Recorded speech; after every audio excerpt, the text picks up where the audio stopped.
네, 얼마 전에 많은 사람을 분노하게 만든 범죄자가 나타났습니다.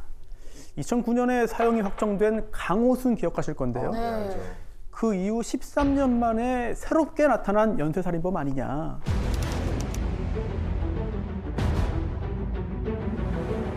이기영은 작년 12월에 살인을 저질렀습니다. 운전하다가요, 택시하고 사고가 났어요.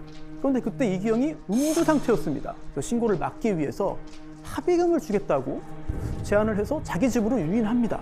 그 다음에 살해했습니다.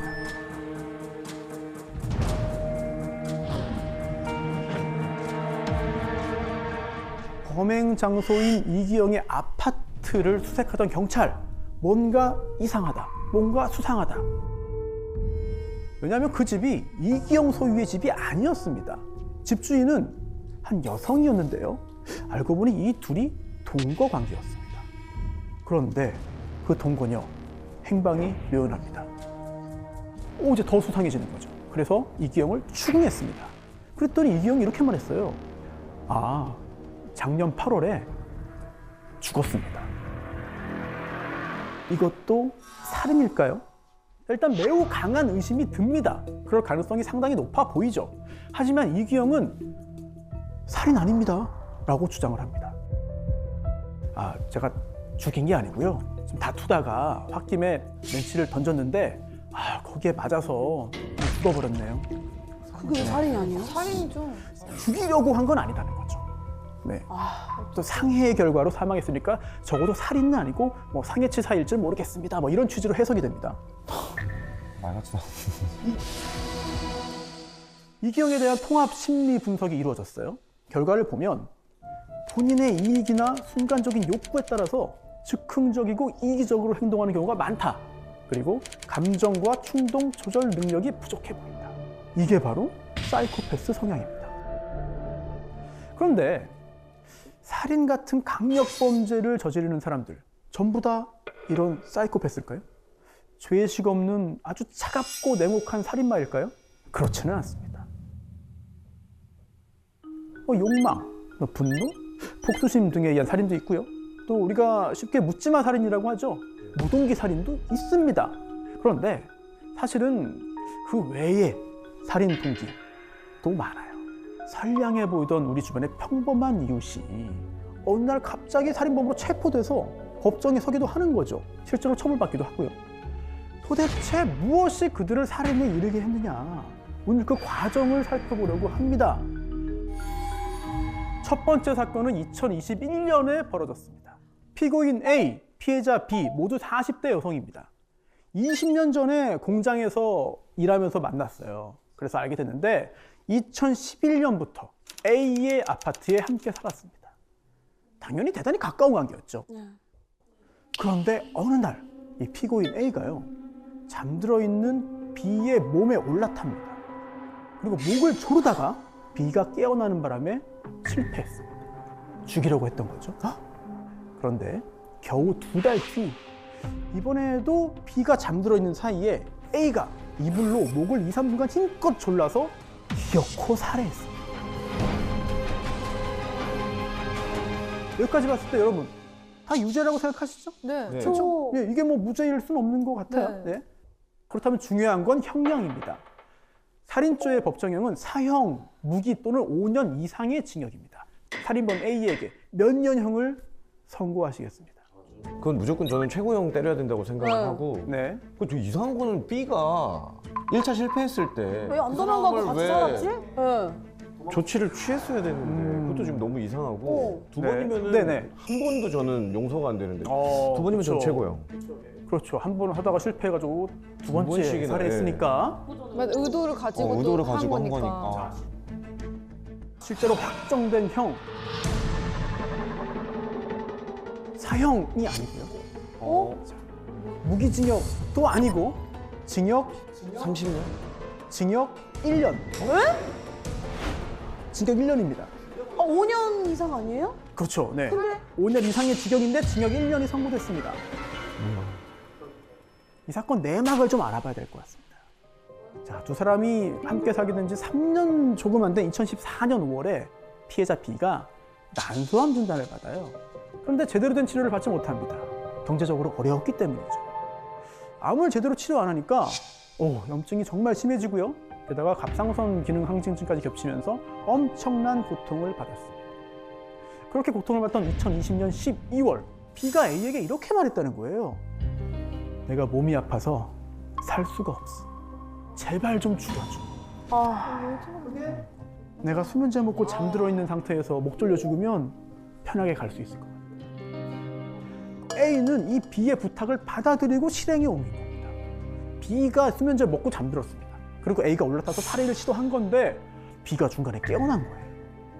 그래서 그만하라고 했고 A가 또 그 말을 듣고 멈춘 겁니다. 그리고 불과 2달 지난 3월에 B의 병세가 더 악화됐어요. 혼자서 대소변도 가리지 못할 정도가 됩니다. 그래서 또다시 부탁을 합니다. 나 너무 고통스러워. 2달 전처럼 다시 한번 해줘. A는 이번에도 응하죠. 낮 12시 반경에 가지고 있던 수면제를 복용한 B가 잠드니까 혼이불로 2, 3분 동안 목을 졸라서 결국은 살해합니다. 우리 법에는요, 보통살인죄만 있는 게 아닙니다. 촉탁살인죄, 그리고 승낙살인죄가 있습니다. 촉탁이 뭐예요? 촉탁, 부탁이죠. 아, 지금 이 경우가 촉탁인 거죠? 정확합니다. 아. 정확합니다. 승낙살인죄는 내가 너 죽여도 돼? 그래. 승낙 받아서 하는 거고요. 촉탁, 그러니까 부탁살인죄는 나 좀 죽여줘. 그래, 알았어. 라고 죽이는 겁니다. 피해자가 자유로운 의사에 의해서 자기 자신의 생명을 버리는 거잖아요. 그래서 보통살인죄보다는 가볍게 처벌합니다. 법정형이 1년 이상 10년 이하의 징역이에요. 그런데 A는 첫 번째 시도에서는 미수에 그쳤습니다. 촉탁살인 미수. 살해에 성공한 두 번째는 기수죠. 자, 이 사건 어떻게 드러났는가? 그래서 더 충격적입니다. A가 자수했어요. A가 죽인 다음에 자수했는데요. 살해하고 곧바로 아닙니다. 그 다음날 아닙니다. 한 달 후에 했습니다. 한 달 동안 도망 다녔나? 잠적했나? 아닙니다. 그 집에 있었습니다. 뭐야? 그 실제랑요? 시신과 같이요? 함께 있었어요.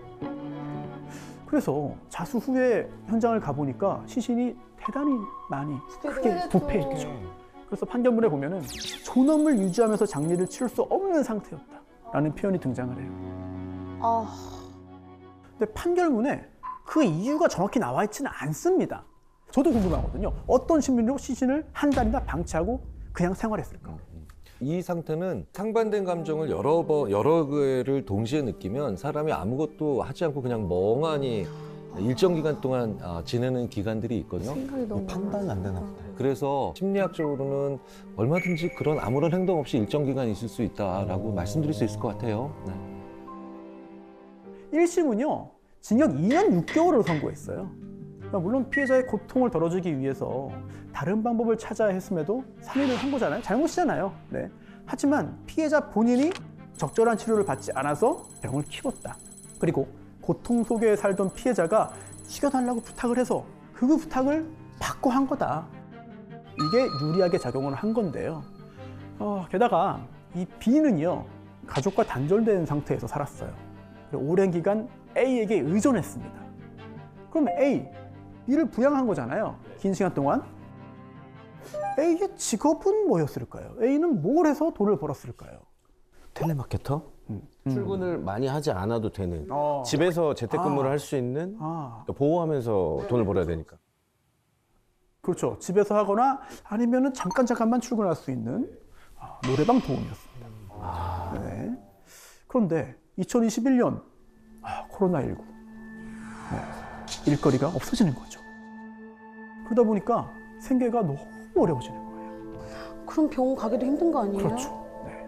자, 이 1심 징역 2년 6개월에 대해서 A가 항소했습니다. 너무 무겁다는 거죠. 자, 2심에서 원심 판결 파기하고 징역 1년형을 선고했고 이게 대법원에서 확정된 겁니다. 2심 재판부가 이렇게 말했어요. A는 B가 암에 걸린 사실도 몰랐다. B가 암에 걸렸다고 말을 안 했던 겁니다. 뭐 자궁 근종이 있다, 뭐 갑상선 기능 항진증이 있다, 이 정도만 얘기했지 암이라고 안 했던 거예요. 그리고 또 이 사망한 B의 가족도 A를 좀 잘 봐주세요 라고 재판부에 호소했습니다. 그리고 B가 유서를 남겼어요. 그 유서 굉장히 중요하죠. 그 내용. 내가 언니에게 힘든 부탁을 했다. 언니도 피해자다. 라는 내용입니다. 그치. 자신의 고통을 덜어준 A에 대한 어떤 선처, 호소를 마지막 글로 남긴 거죠. 이런 내막이 있는 사건입니다. 뭐 영화에서 보는 일이. 아무리 그래도 뭔가 목숨을 그렇게 가지고 그렇게 했다는 게 사실 조금 더 네. 죄가 무거워질 것도 같은데 또 그렇게 선처가 네. 된다니까. 네. 그런데 재판의 결론만 있는 게 아니잖아요. 자세히 보면 숨겨져 있는 배경, 감춰진 뒷이야기도 확인할 수 있습니다.